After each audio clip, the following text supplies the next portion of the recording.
Graças a paz, meus irmãos, mais uma vez estamos aqui nessa última aula desse curso para o batismo, aula 10, a segunda vinda do Senhor e o arrebatamento.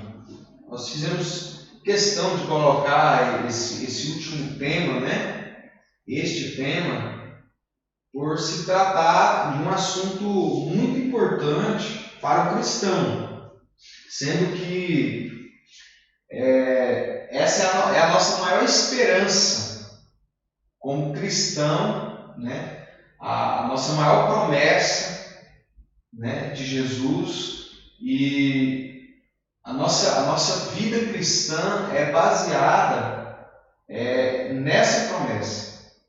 Amém? Sobre a segunda vinda do Senhor. Por que segunda vinda? Porque nós sabemos que o Senhor já veio, na primeira vinda, há cerca de 2000 anos atrás. Lá em Israel, Jesus veio, enviado por Deus, veio para cumprir ali o propósito de Deus para nos salvar.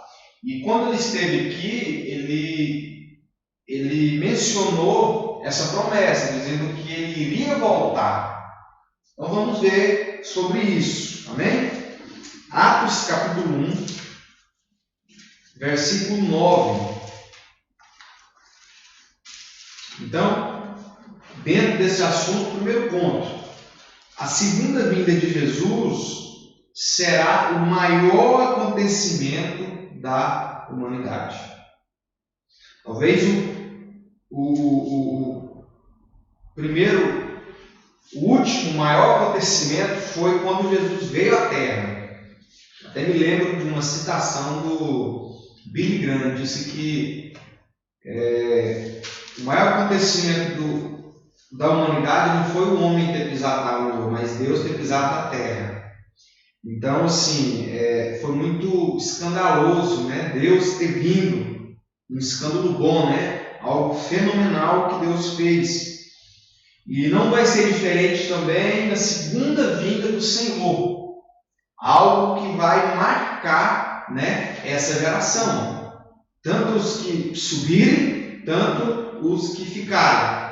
Então, primeiro ponto: a segunda vinda do Senhor será o maior acontecimento da humanidade. Vamos ler os textos. Atos capítulo 1, versículo 9. Está escrito assim, Atos 1, versículo 9. Dita essas palavras, foi Jesus elevado às alturas, à vista deles. Qual é o contexto aqui desses versículos? Jesus morreu na cruz, ao terceiro dia ressuscitou. Após a ressurreição de Jesus ainda permaneceu com os discípulos, não só os 12, mas toda a comunidade evangélica, Isso está descrito aqui, versículo 3, diz aqui, e este também, depois de ter sido padecido, apresentou vivo, com muitas provas incontestáveis, aparecendo-lhes durante 40 dias e falando das coisas concernentes ao reino de Deus.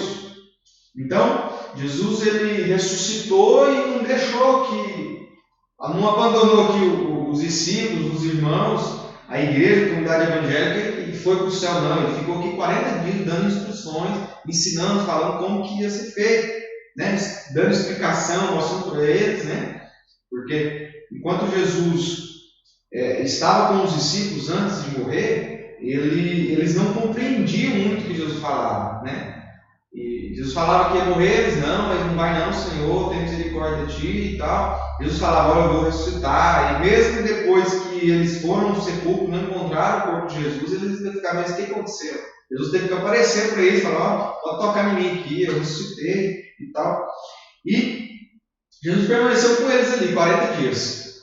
E esse momento aqui que nós estamos lendo, esses versículos, revela o momento quando Jesus retorna ao céu, que após Jesus ir ao céu, aí se cumpre o Salmo 24.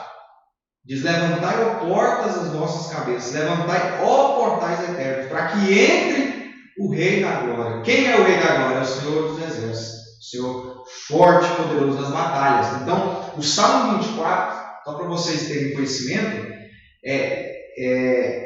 aquelas citações ali se referem à entrada de Jesus pós-ressurreição lá no céu. Porque Jesus veio humilde, mas ele ressuscitou como um leão. Ele morreu como um cordeiro e ressuscitou como um leão. Né? Ele passou por aqui de forma humilhante, vamos dizer assim, mas quando ele retornou ao céu após ter vencido, cumprido o propósito de Deus, vencido a morte, cumprido o plano de Deus para nos salvar, Jesus retornou de forma fenomenal, grandiosa no céu. Em festa, o céu estava em festa, porque o cordeiro, o leão, né, o cordeiro de Deus venceu. Então, é bom nós entendermos isso. Só que o que acontece? Olha só, vamos ler. E estando eles com os olhos fitos no céu, ou seja, Jesus despediu deles ali, dos discípulos. Aí Jesus, de repente, começou a subir e ir para o céu. E estando eles com os olhos fitos no céu, enquanto Jesus subia, eis que 2 varões, vestidos de branco, ou seja, anjos, se puseram ao lado deles e lhe disseram: varões galileus, por que estáis olhando para as alturas? Esse Jesus que dentre vós foi assunto ao céu, virá do modo como o viste subir. Olha só, está vendo? Isso aqui é uma das citações da segunda vinda de Jesus. Vamos ler outro texto, João capítulo 14,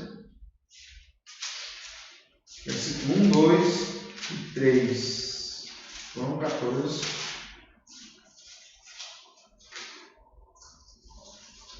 João 14. Texto muito conhecido. Diz assim: não se turbe o vosso coração, credes em Deus, crede também em mim. Palavras de Jesus, né? Na casa de meu pai há muitas moradas. Se assim não for, eu vos teria dito, pois vou preparar-vos lugar.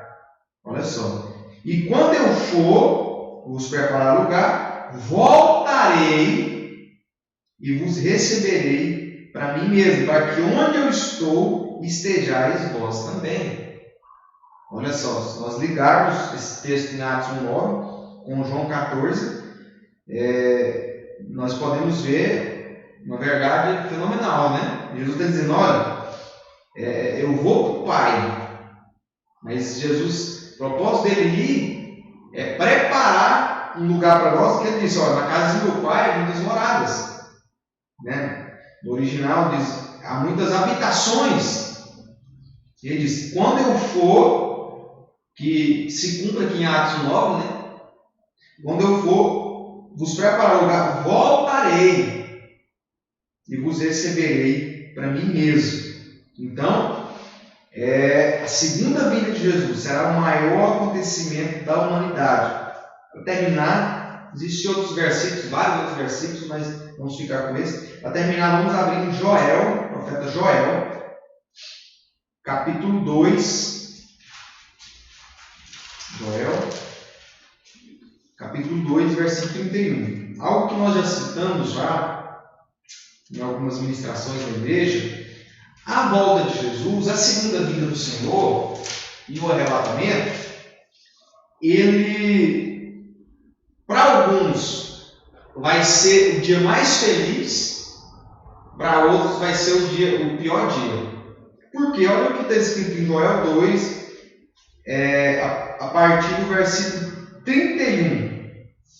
Joel 2, 31, olha só.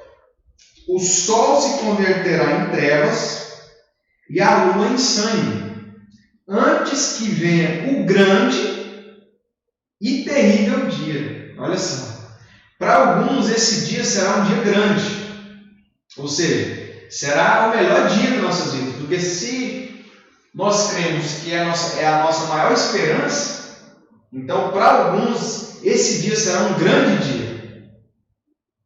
Mas para outros será o terrível dia. Por quê? Porque quando Jesus voltar, quando ocorrer o arrebatamento, vai iniciar a grande tribulação. E qual é o propósito da grande tribulação? O propósito da grande tribulação é tratar com o ímpio, que nunca quis Deus. Né? Hoje, nós vemos assim, parece que Nós estamos vivendo em tempo de injustiça. Você vê pessoas, políticos, homens maus fazendo atrocidades, roubando, corrupção em todo lugar, em todos os países. E quando a gente olha de forma natural, de forma terrena, nos passa uma sensação de impunidade. E realmente, né? Eu lembro de uma vez, de uma pessoa descrevendo isso de forma clara. Quando nós lemos o Antigo Testamento, estudamos o Antigo Testamento, lemos o Antigo Testamento, nós vemos que parece que Deus, no Antigo Testamento, a tolerância dele era pouca. A pessoa pecava, já morria. O Zá tocou na arca, morreu. Se tivesse um fiasquinho de problema, morria. E parece que hoje nós temos, não, parece que não tem justiça, parece de Deus, assim, aquele negócio. Eu lembro de uma vez um ministro descrever claramente, ele disse assim, que Deus, no Antigo Testamento, ele é aquele pai que corrigia na hora. O camarada teimava e não tem aquele pai que o filho teima ali, desobedece e já pune.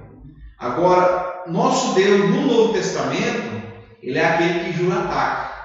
Tipo assim, eu vou te pegar, eu vou te pegar, eu vou te pegar, eu vou te pegar. Então, e aí chega num dia, aí, como se diz, aí o negócio fica feio, né? Então, e o negócio vai ficar feio nesses 7 anos, né? Que a grande tribulação vai ter um tempo de 7 anos. Então, só para didática, né? Nosso Deus, ele é, no Antigo Testamento, ele é aquele pai que corrige rápido, corrige na hora, mas no Novo ele é aquele pai que jura, ataca, né? Jura ali a correção. Tipo assim, você está teimando, desobedecendo e tal, só que quando chega o dia, misericórdia. Então, com relação à volta de Jesus, para alguns será o grande dia, para outros, terrível dia. Então, segundo ponto, nós vamos ver aqui, a maior esperança do cristão. Abra a Bíblia de vocês em 1 Coríntios, capítulo 15.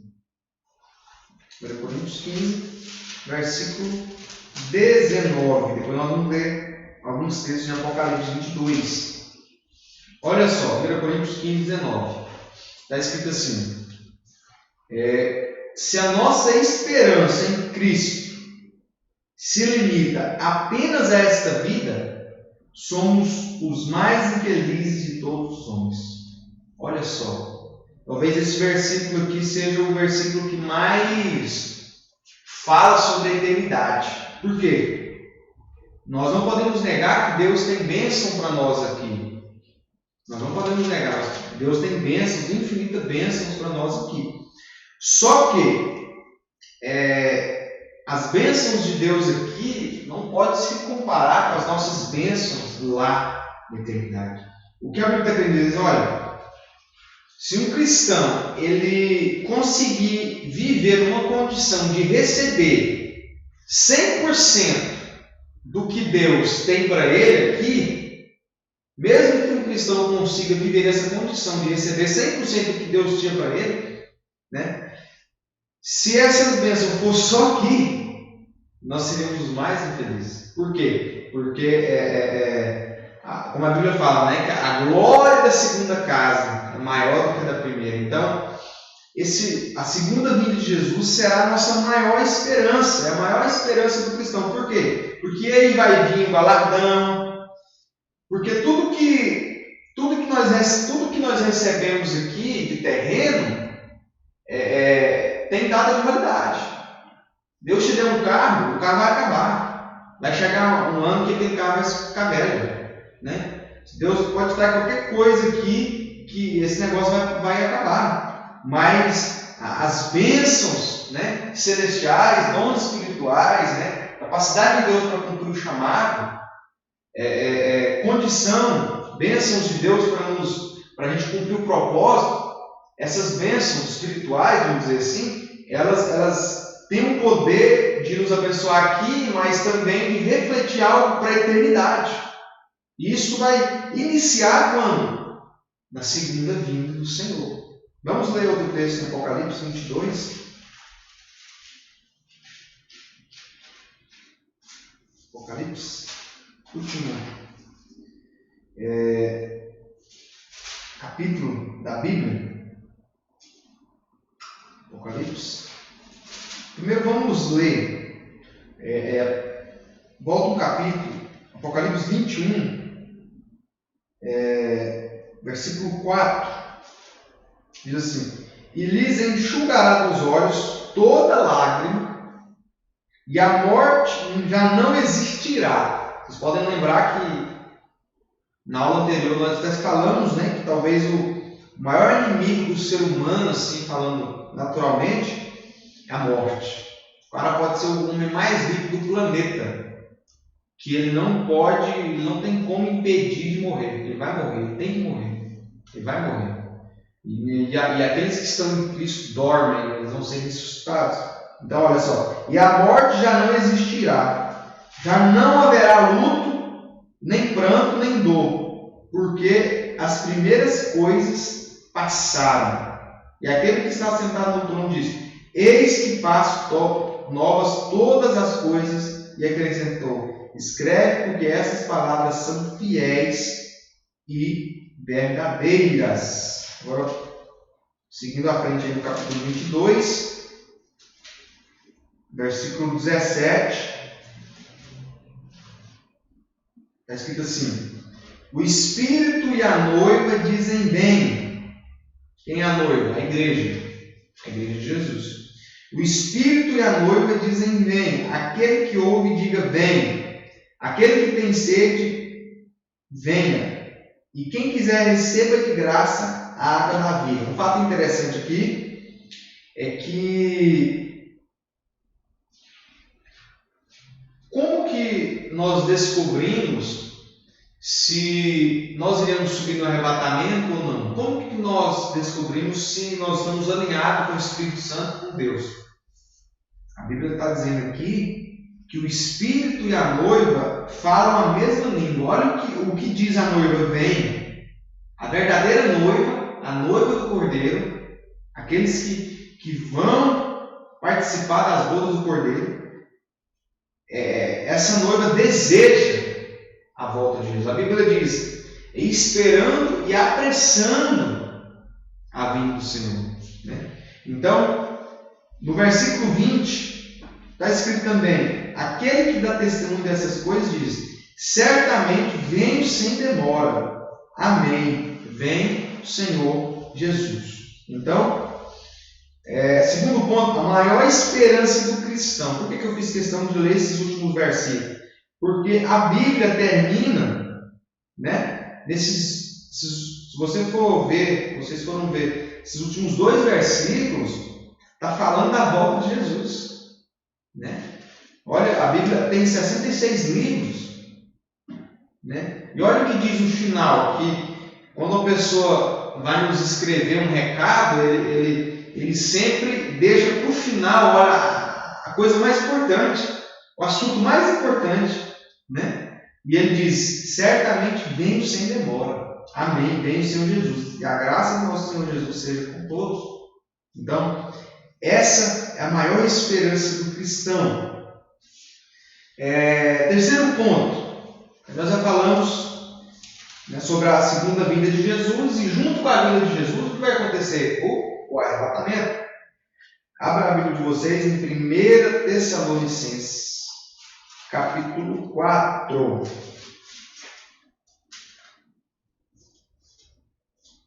1 Tessalonicenses, capítulo 4. A partir do versículo 13. Está escrito assim, 1 Tessalonicenses 4:13. Não queremos, porém, irmãos, que sejais ignorantes com respeito aos que dormem, para não vos entristecerdes com os demais que não têm esperança. Né? Que a Bíblia se refere, como eu já citei várias vezes, a Bíblia não chama, não fala que um cristão morreu, ela fala que um cristão está dormindo. Até um fato interessante, a palavra cemitério vem do latim e significa dormitório. Por quê? Porque lá em Roma, nas catacumbas de Roma, né, existem mais ou menos, alguns especialistas apontam que mais ou menos 6 milhões de cristãos ali que foram mortos ali. E eles, os arqueólogos, estudando, né, lá as catacumbas, eles viam vários escritos lá dizendo isso, dizendo que as pessoas estavam dormindo.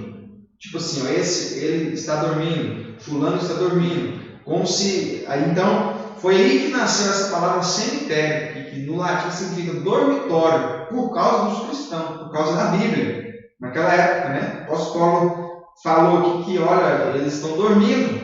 E aí veio, né, surgir essa palavra. Né? Por isso que hoje, né, o local onde enterra a pessoa sepultura, né, chama cemitério, que significa no latim dormitório, porque os cristãos, nós acreditamos que estão dormindo. E quando acontecer a segunda vinda do Senhor, a Bíblia fala que eles irão ressuscitar. Vamos continuar?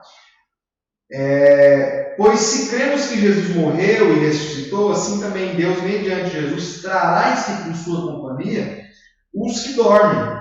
Ora, ainda vos declaramos por palavra do Senhor isto: nós, os vivos, os que ficarmos até a vinda do Senhor, de modo algum procederemos os que dormem. Um parênteses aqui, vocês podem ver que o apóstolo Paulo escreveu essa carta à igreja de Tessalônica. Ele achava que ele seria arrebatado, porque ele disse assim: nós, os vivos. Então, eles achavam que a volta de Jesus aconteceria naquela época. E talvez surja a dúvida: nossa, mas então, por que demorou esse tanto tempo?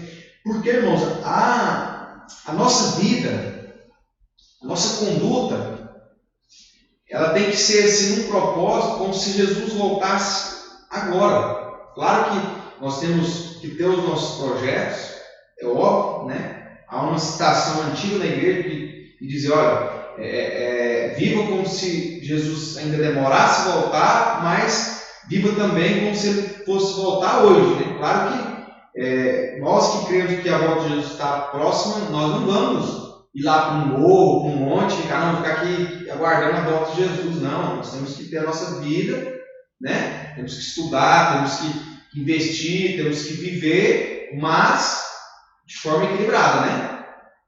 Tendo um projeto, mas sabendo que se Jesus voltar, o maior projeto é esse, é a volta de Jesus. Então o apóstolo Paulo, ele acreditava que o arrebatamento seria naquela época. Por quê? Porque esse é o propósito de Deus. Em cada geração, em cada igreja, em cada geração, em cada tempo, tem que viver nessa condição. Então, por isso que o apóstolo Paulo achava, e ele cita: nós os vivos, nós os vivos, os que ficarmos até a vinda do Senhor, de modo algum procederemos os que dormem. Versículo 16: porquanto o Senhor mesmo, dada a sua palavra de ordem, ouvida a voz do arcanjo, ressoada a trombeta de Deus, descerá dos céus, e os mortos em Cristo ressuscitarão primeiro, e depois nós, de novo ele cita, nós os vivos, os que ficarmos, seremos arrebatados, juntamente com eles, entre as nuvens, para o encontro do Senhor nos ares. Assim estaremos para sempre com o Senhor. Consolai-vos, pois, uns aos outros com estas palavras. Então, junto com a segunda vinda do Senhor, vai acontecer o arrebatamento, né? Essa palavra arrebatamento tem um sentido de levar. Nós seremos levados literalmente, né, para encontrar com o Senhor nos ares, junto com os mortos que ressuscitaram, os mortos em Cristo, né, os que dormem. Então, o arrebatamento será o maior acontecimento desse tempo, porque nós cremos que Jesus volta nessa geração. Isso aí nós cremos piamente que Jesus voltará nessa geração. E por isso nós temos que perseverar até o fim. Quanto ao tempo, nós não sabemos. Jesus diz: nem o Pai sabe, não sabeis nem o dia, nem a hora. Né? Ou seja, nem o Filho sabe. Né? É claro que Jesus sabia, né? Ele estava ensinando ali para os discípulos, né? que ele não saberia o tempo futuro. Né? Então, Mas nós vemos nos evangelhos, no Novo Testamento, né, especificamente, que nós temos que ser achados fiéis. Nós temos que nos preparar para essa vinda, né? Eu gosto muito do exemplo. Se eu falar para uma pessoa uma pessoa que está me esperando, né? Está esperando ali uma carona, se eu falar para essa pessoa que eu vou passar lá tal hora, por exemplo, às 6 horas da tarde, aquela pessoa ela tem que se preparar, se arrumar pelo menos umas 2 horas antes. Por quê? Porque ela tem que ser achada pronta. Assim nós também, nós vamos ver alguns textos aqui, 1 Tessalonicenses mesmo, falando sobre a volta de Jesus, que nós temos que estar preparados. A Bíblia fala que compara a vinda do Senhor, né, como uma comparação, como um ladrão que vai roubar uma casa. O ladrão não avisa. Já olha aqui, se o ladrão falar para um pai de família, ó, meia-noite eu vou chegar lá, não, se o cara não enfrentar o ladrão, ele vai chamar a polícia, preparar tudo para... Então, assim, nós temos que estar preparados para ser achados fiéis, né, no arrebatamento. Quarto ponto, um ponto importante também, e a Bíblia responde, por que Jesus ainda não voltou? Com certeza, muitos já se perguntaram, até cristãos, né? Por que Jesus não voltou? Abra a Bíblia de vocês em 2 Pedro, capítulo 3. Irmãos,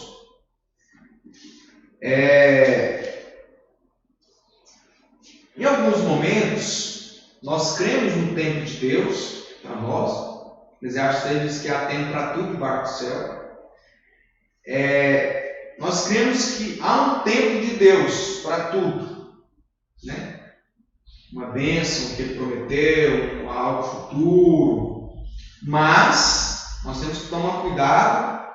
Por quê? Porque às vezes nós estamos esperando em Deus e Deus está esperando em nós. Então, às vezes tem coisa que não acontece em nossa vida porque nós não estamos preparados para o tempo de Deus. Então, concernente à segunda vinda de Jesus, ao arrebatamento, a Bíblia é clara em dizer que o Senhor não tarda a sua promessa, mas Ele, por causa da bondade, né? Por causa da longanimidade de Deus espera em nós. Vou citar um exemplo claro. Eu sirvo ao Senhor há 13 anos. Vai fazer 14 esse ano, né? Isso, vai fazer 14 anos. Se Jesus tivesse voltado há 15 anos atrás, eu não serviria. E Deus foi tão bom comigo que Ele me esperou, né? Investiu em mim, pessoas pregando o Evangelho para mim, para que eu se convertesse e desse fruto. Então, por que Jesus não voltou ontem? Porque às vezes nós não estávamos preparados. Então, vamos ler o texto? Olha o que a Bíblia diz. Eu lembro de ler esse texto a primeira vez e eu fiquei muito alegre.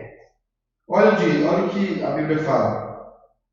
Vamos começar do amados. Esta é agora a segunda epístola que vos escrevo. Né? Pedro escrevendo. Em ambas procuro despertar com lembranças a vossa mente esclarecida, para que vos recordeis das palavras que anteriormente foram ditas pelos santos profetas, bem como do mandamento do Senhor e Salvador, ensinado pelos vossos apóstolos. Tendo em conta, antes de tudo, que nos últimos dias virão escarnecedores, com seus escárnios, andando segundo as suas próprias paixões. Nós estamos vendo isso hoje. E dizendo, onde está a promessa da sua vinda? Olha só, pessoas ímpias dizendo, né? Desde quando eu me entendo por gente, eu ouço falar que Jesus vai voltar, mas não voltou até hoje. É justamente por causa de você, infeliz, que Jesus voltou, né? Dá vontade de falar. Mas a Bíblia fala, olha, porque desde que os pais dormiram, todas as coisas permanecem como desde o princípio da criação. Olha só. porque deliberadamente esquecem que de longo tempo houve céus bem como terra, qual surgiu da água e através da água pela palavra de Deus. Vamos prosseguir a leitura. Pelo qual veio a perecer o mundo naquele tempo, afogado em água, está se referindo ao tempo de Moisés, de Noé, Gênesis 6.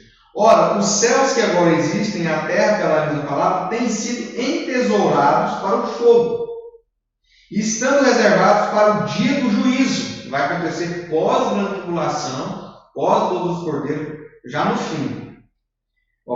Estando reservados para o dia do juízo e destruição dos homens ímpios. O versículo 8. Há todavia uma coisa, amados, que não deveis esquecer, que para o Senhor um dia é como 1000 anos, e 1000 anos como um dia. Olha o versículo 9. Não retarda o Senhor a sua promessa, como alguns a julgam demorada. Pelo contrário, Ele é longânimo, bondoso. Longânimo significa ter ânimo longo, né? Uma bondade longa, uma paciência longa. Ele é longânimo para convosco, não querendo que nenhum pereça, senão que todos cheguem ao arrependimento. A vontade de Deus é que todos cheguem ao arrependimento. É claro que nós sabemos que isso não vai acontecer. Mas, como se diz, o tanto de gente que Deus arrastar para Ele nos ama. Virá, entretanto, como ladrão o dia do Senhor, no qual os céus passarão com estrepitoso estrondo, e os elementos se desfarão abrasados também, a terra e as obras que nela existem serão atingidas. Visto que todas essas coisas hão de ser assim desfeitas, deveis ser estáis como os que vivem em santo procedimento de piedade. É o versículo 12. Esperando e apressando a vinda do dia de Deus, por causa do qual os céus incendiados serão desfeitos e os elementos abrasados se derreterão. Nós, porém, segundo a sua promessa, esperamos novos céus e nova terra, nos quais habita justiça. Então, eu creio que não precisa nem de explicação, né? O texto já fala por si só. Então, por que Jesus não voltou ainda? Porque Ele deseja que muitos alcancem a salvação. Por isso que o Senhor não voltou. Mas é claro que vai chegar um fim. É interessante nós vermos a bondade de Deus.